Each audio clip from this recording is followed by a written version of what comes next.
Innal hamdalillah nahmaduhu wa nasta'inuhu wa nastaghfiruh wa na'udzu billahi min syururi anfusina wa min sayyiati a'malina may yahdihillahu fala mudilla lahu wa may yudlil fala hadiyalah. Asyhadu an la ilaha illallah wahdahu la syarikalah wa asyhadu anna Muhammadan abduhu wa rasuluhu alladzi la nabiyya ba'da. Pemirsa, sahabat IAI yang saya hormati, alhamdulillah kita bisa bertemu dalam kajian Ramadan yang diselenggarakan oleh IAI Persis Bandung. Dalam kajian kita akan membahas kisah-kisah tentang sahabat Nabi.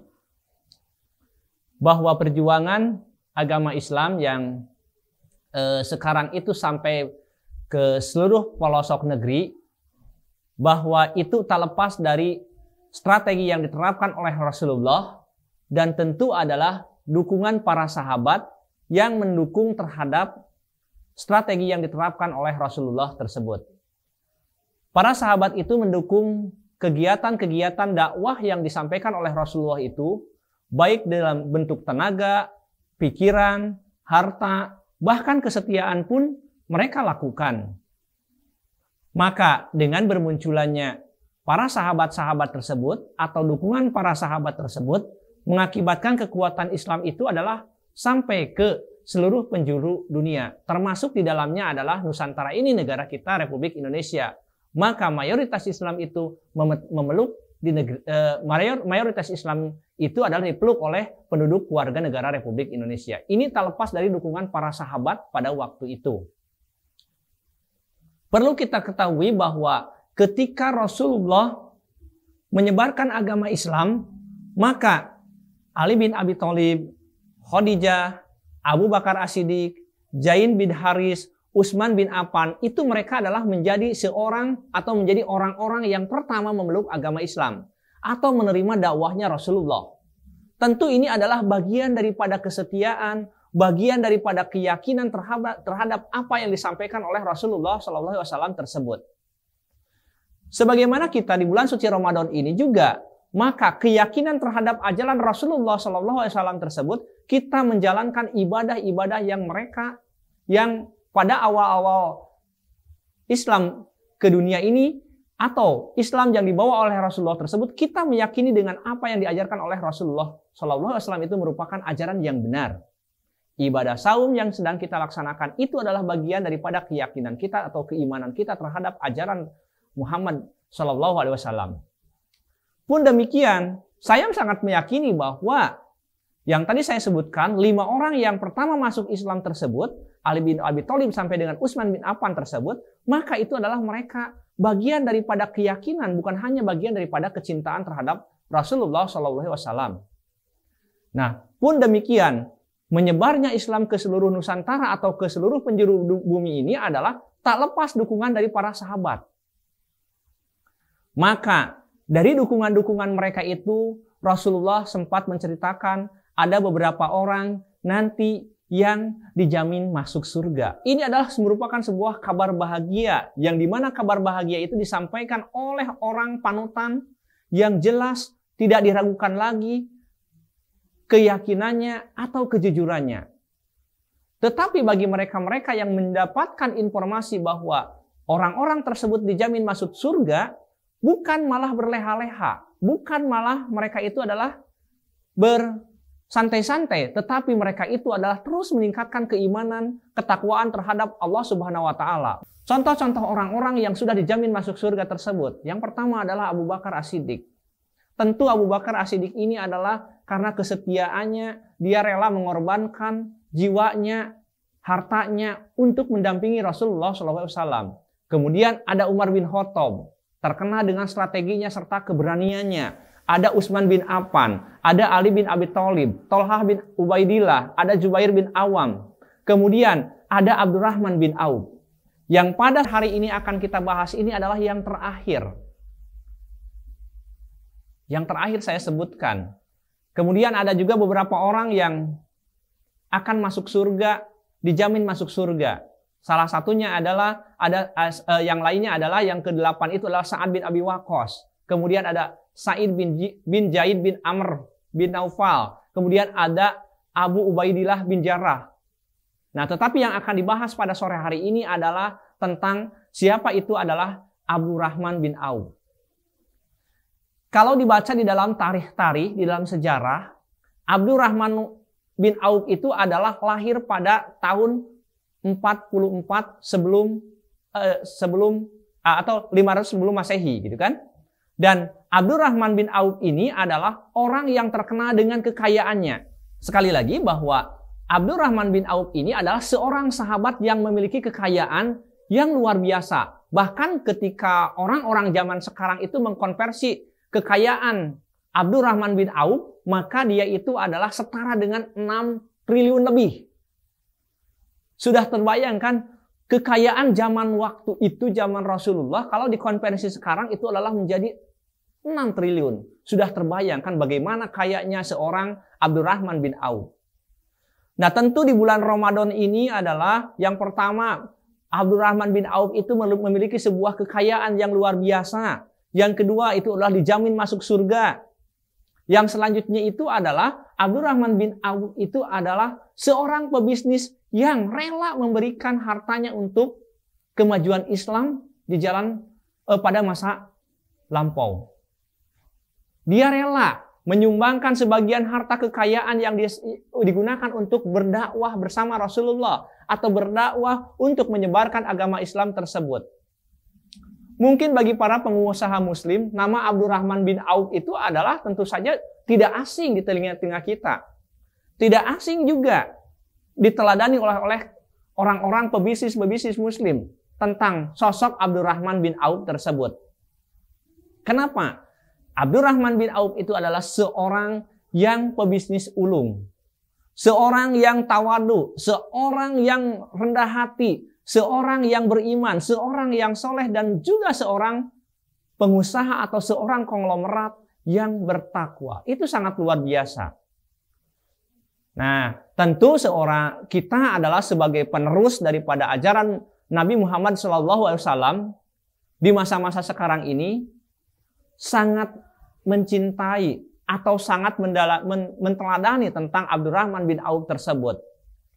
Kita menginginkan seperti beliau, sudah kaya raya, soleh, senang berinfak, bersedekah, apalagi ini kita di bulan Ramadan ini. Banyak orang yang berusaha, tetapi setelah menumpuk hartanya, orang tersebut adalah tidak mau digunakan untuk jalan Allah. Ini kan harta saya, kenapa saya harus menyumbang kepada kegiatan-kegiatan keagamaan? Kenapa saya harus bersedekah? Dia itu tidak sadar. Maka orang-orang tersebut mungkin saja belum membaca tentang kisah-kisah Abdurrahman bin Auf tersebut.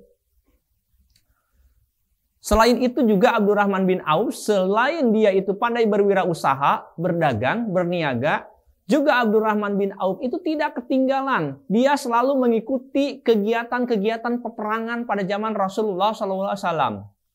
Selain menyumbangkan tenaganya, juga menyumbangkan hartanya. 500 ekor kuda, 500 ekor unta dia sumbangkan untuk kegiatan peperangan tersebut. Itu bukan nilai yang sedikit bila dikonversi kepada nilai pada saat ini. Bahkan di dalam ceritanya, di dalam kisahnya, ketika akan wafat, Abdurrahman bin Auf itu adalah berwasiat untuk memberikan harta sebanyak 400 dinar kepada 100 orang yang mengikuti perang Badar. Bahkan wasiat yang disampaikan oleh Abdurrahman bin Auf juga itu didengar oleh Utsman bin Affan pada waktu itu. Itu bagaimana itu sangat solehnya, bagaimana sangat dermawannya seorang Abdurrahman bin Auf. Tetapi kita harus tahu, harus meneladani, harus mengikuti seorang Abdurrahman bin Auf itu. Dari mana dia mendapatkan harta? Waktunya berperang, dia berperang.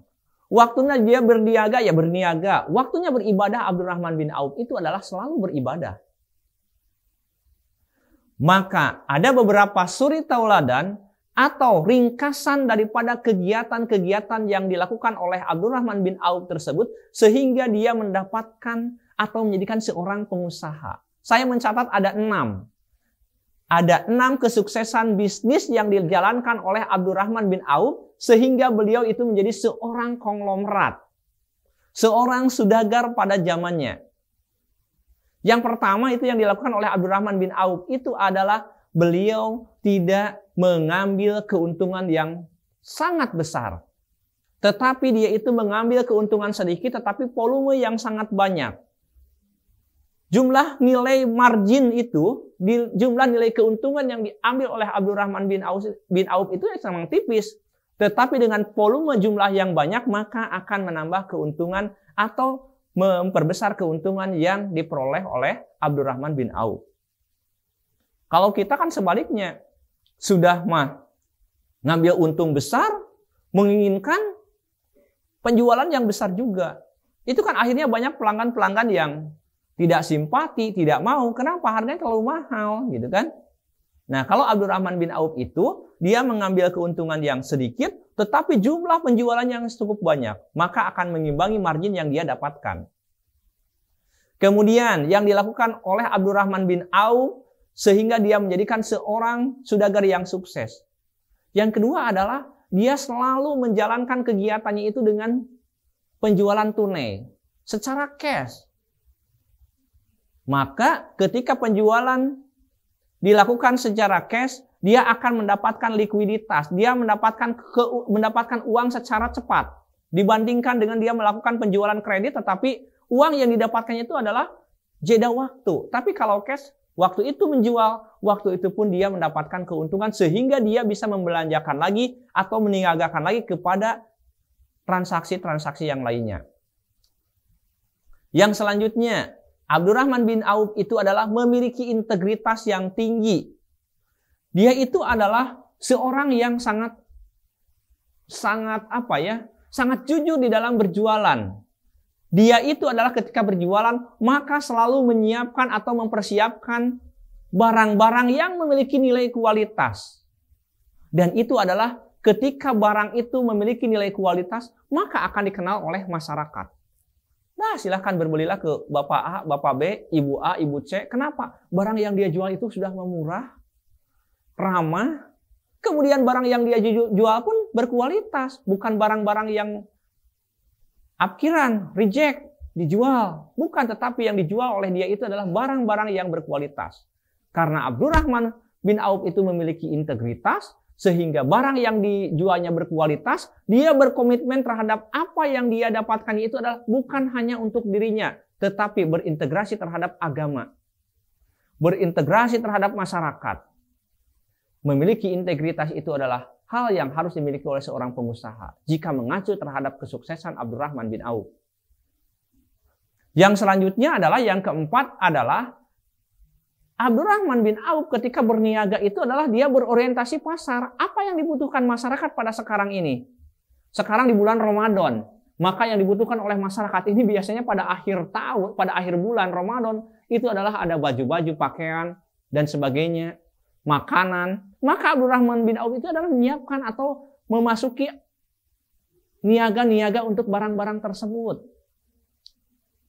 Musim hujan, dia jualan payung. Jualan baju hangat, jualan jas hujan. Musim kemarau, dia menjualan makanan-makanan yang dingin. Atau menjual barang-barang yang dibutuhkan pada musim dingin. Musim panen, maka dia itu adalah menampung hasil-hasil panen tersebut. Musim menanam, dia menjual pupuk, menjual alat-alat pertanian. Nah, itulah yang dilakukan orientasi pasar itu. Jadi tidak bertolak belakang dengan pasar. Sehingga kalau penjualan seperti itu yang dilakukan oleh Abdurrahman bin Auf, maka tidak akan ada barang-barang yang menumpuk karena barang-barang tersebut dibutuhkan pada saat itu. Kemudian kesuksesan berbisnis Abdurrahman bin Auf yang lainnya adalah dia itu adalah bekerja untuk mencari keberkahan. Apa yang dia lakukan itu semata-mata bukan hanya untuk menumpuk harta, tetapi harta tersebut akan digunakan di jalan Allah. Ada peribahasa di kita, peribahasa bahasa Sunda mengatakan bahwa sok usaha seakan-akan akan hidup selamanya. Bakal hidup satungtung umur. Dan silahkan beribadah seakan-akan besok akan mati. Seperti itu kan bakal paeh. Nah, bekerja mencari keberkahan itu, maka dia itu adalah apa yang dia dapatkan itu adalah bukan semata-mata untuk menumpuk kekayaan, tetapi ini adalah perniagaan untuk digunakan di jalan Allah Subhanahu wa taala. Kemudian yang terakhir, cara bisnis Abdurrahman bin Auf itu adalah dia menjual barang-barang yang berkualitas. Tadi sudah disampaikan, ketika dia memiliki integritas, dia menjual barang-barang yang berkualitas. Inilah poin-poin yang perlu kita cermati, perlu kita ikuti bagaimana seorang Abdurrahman bin Auf di dalam berniaga, sehingga ketika di dalam kisah diceritakan Abdurrahman bin Auf dari hijrah dari Mekah ke Madinah mengikuti Rasulullah, dia tidak memiliki apa-apa dengan harta 0 rupiah, 0 dinar, harta 0. Tetapi dengan waktu kurang lebih 3 bulan, dia sudah mampu menjadi seorang saudagar, seorang niaga yang sukses karena poin-poin yang 6 ini dia lakukan. Dalam waktu 3 bulan itu, dia sudah menjadi pebisnis yang ulung, seorang yang memberikan hartanya, memberikan pemikirannya, memberikan hasil bisnisnya untuk kemajuan Islam dengan menjadi seorang pengusaha, dengan menjadi seorang saudagar. Dia memberikan waktunya, dia berdakwahnya dengan berdagang.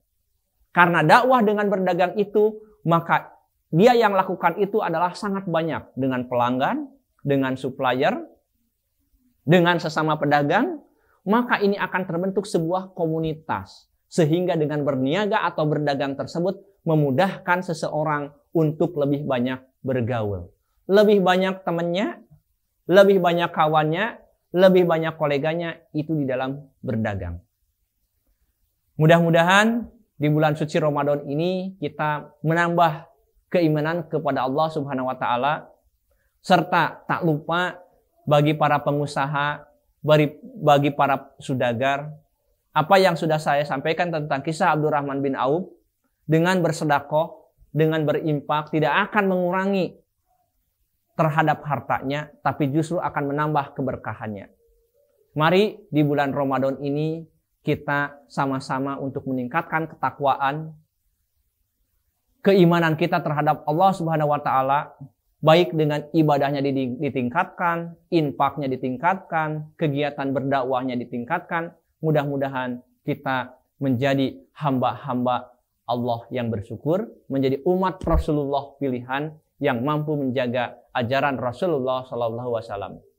Yang terakhir, Institut Agama Islam Persatuan Islam membuka pendaftaran baru untuk mahasiswa untuk 3 prodi, prodi ekonomi syariah, prodi pendidikan agama Islam, prodi ilmu Al-Quran tafsir, prodi komunikasi dan penyiaran Islam, prodi pendidikan Islam anak usia dini.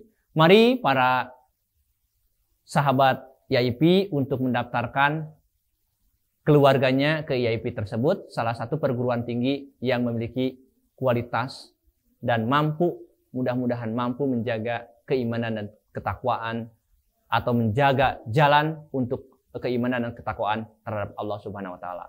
Aqulu qouli hadza wa astaghfirullahi wa lakum. Assalamualaikum warahmatullahi wabarakatuh.